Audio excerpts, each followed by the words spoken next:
Nous rendons grâce à Dieu, auteur de la vie, de la sécurité, de toutes sortes de bénédictions, qui nous permet de nous retrouver encore autour de sa parole à travers cette émission à l'écoute du Seigneur.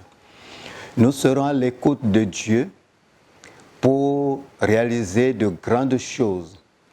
Et je voudrais proposer comme texte biblique premier livre de Samuel, chapitre 30, versets 1 à 6.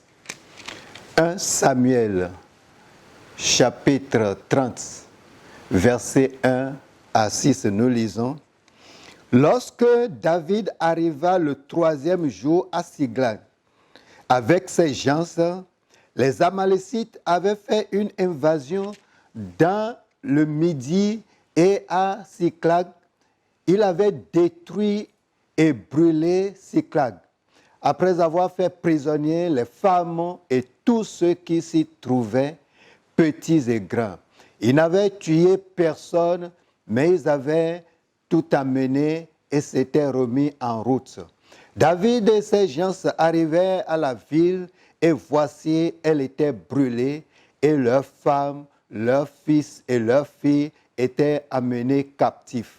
Alors David et le peuple qui était avec lui élevèrent la voix et pleurèrent jusqu'à ce qu'ils n'eussent plus la force de pleurer.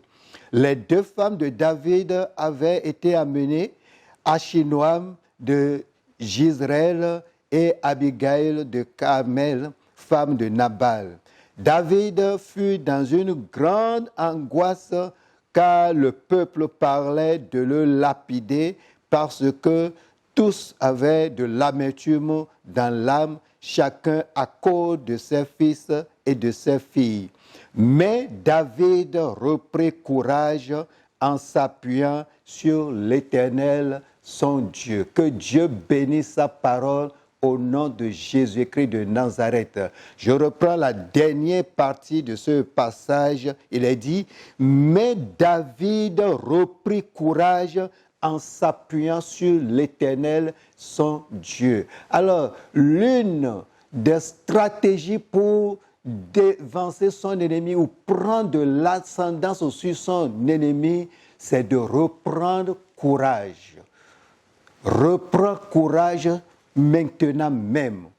Alors, qu'est-ce qui était arrivé? David, avec toute son armée, qui était revenu voir que les femmes sont parties, les enfants sont partis, les ennemis sont venus pour brûler la ville, amener captifs leurs familles. Et en ce moment, ceux qui accompagnaient David dans sa situation, qui l'encourageaient, se sont tournés contre lui. Ils ont pleuré parce qu'il n'avait plus de femmes, il n'avait plus d'enfants, ils ont pleuré. La Bible dit, ils ont pleuré jusqu'à manquer de l'âme. Ils ont pleuré jusqu'à manquer de force. C'était fini. Et on pourrait dire, mais pourquoi Dieu m'a fait ci? Pourquoi Dieu m'a fait ça? C'était la désolation totale. C'est dans ces pleurs, dans ce découragement que David a repris courage. David a repris courage en s'appuyant sur l'Éternel, son Dieu. Vous savez, quand vous êtes dans une situation où l'ennemi a pris de l'ascendance sur vous, c'est facile de tout abandonner, d'être découragé, de dire « Dieu m'a laissé, Dieu m'a oublié ». On oublie même Dieu, on oublie la parole de Dieu, on oublie la prière, on oublie les exhortations et on commence par accuser telle personne. On accuse jusqu'à accuser Dieu. Mais ici, David nous donne un bel exemple.